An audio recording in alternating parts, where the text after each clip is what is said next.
Ta-da! Welcome to Joseph's Hi-Fi in my pursuit for sumptuous sound. This is indeed video number 8 in this series I'm doing, and today we're going to be talking about the CD player, and indeed it is also our network digital audio stream that we can get our tracks from YouTube or any of those services like Spotify and the like, and we can get them in and feed them into the vintage receiver. It goes without saying, did a bit of homework on this. The prerequisite, what I was trying to find, was a CD player that had VU meters. I didn't really have much luck with that, or any that I did do were frightfully expensive, any more than any DACs that I did find. I believe it was there was a Brooklyn DAC. It was over $3,000. It is a stunning piece. Perhaps that's an upgrade I might look into in the future. And obviously there are plenty, including Yamaha, that do a box for, I believe it's about $100 or less. I mean, obviously there's less than $15 devices you can, no-name devices you can find online that act as the digital interface that are just RCAs, and you can Bluetooth and Wi-Fi in and all the rest of it. I try to keep things simplified in this department here. Really, I want my inputs to be the turntable and pretty much the CD player and or the digital stream coming in. And so the as it is, this is the Yamaha CD N301. It was available in both black and silver. Now, the thing about that, I really do love black. I love the black with the original gold feet and all the rest of the hi-fi stuff we were seeing at the time. And at the same time, I really didn't want to do the silver, because unlike the original silver we were seeing in vintage hi-fi of the 60s and 70s and the alike, it's not really the sort of brushed metal sort of finish. It's generally a plastic, which became the boom that was seen in the late 90s, early 2000s, as the revolutionary DVD was announced. Everyone had silver TVs and silver cabinets, and it was just that silver. So I went with the black, and I'm very happy about it. So at the end of the day, they retail for about 600 Australian dollars. And I really think it's just I've got or have and had more expensive CD players than this. So while there's some features on others that are a little more practical, in this application, it's absolutely perfect. I really do love it. At the end of the day, as far as just a CD player itself goes, it's clean, it's simple, beautiful transport and sound quality. I really couldn't ask for more on that. And of course, from the ability to literally just flick over from the source and go from CD, obviously preset Pandora, Spotify, and if there's a media server, net radio, and just Airplay, as I would usually have for a quick sort of song you might dig up somewhere and you're just going to directly play it from the iPhone or iPad or what have you.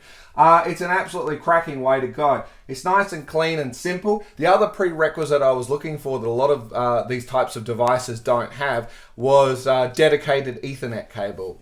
I've laid Cat7 all across the house when we built it. And I also have a thing, as you're going to see in a few videos, and I apologize, I missed this during the cable thing. I'm kicking myself now I didn't add it in.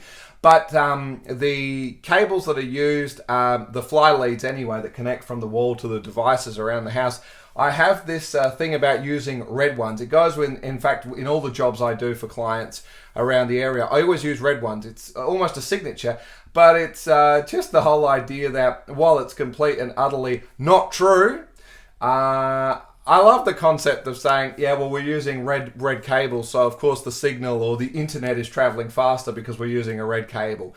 Of course that is not true.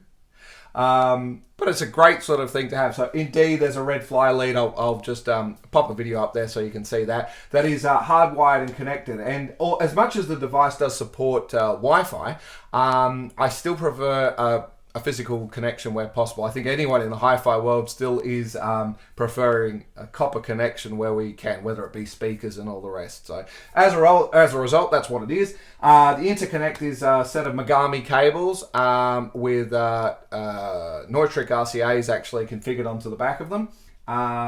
And that's pretty much the story with it. It's clean and simple in its interface as well. Of course, it does come with a remote control, ta-da, which is still the plastic and I haven't used. I'm really a person who's big on wanting something where we can access it straight from the get-go. In fact, that's becoming harder to do, as I had to provide a CD player for a family member not long ago, and something that actually had a stop and a play, had a track forward, track back situation. But the interface on this is absolutely fantastic. I really think it's clean. The sound is absolutely fantastic for the price. It looks the business, and I couldn't ask for any more at the end of the day. So this is the CD player that I've selected.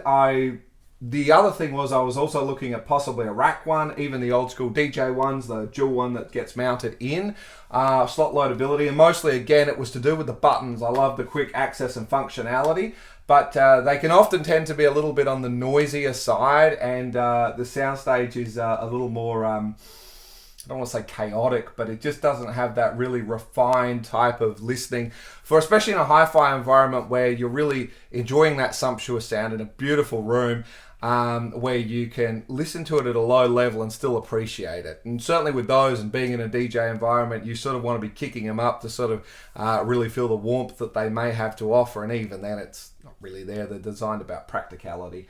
But that's the story anyway, and the input we're using to get our digital sound through into the Pioneer SX 1980. Exceptionally impressed with this unit, and that pretty much wraps it up for this segment. We're going to move over following this to video number 8, which we'll be discussing turntable and having a quick chat about turntables. In the meantime, sit back and relax, enjoy the other videos if you haven't watched them, and I'll see you on the next one.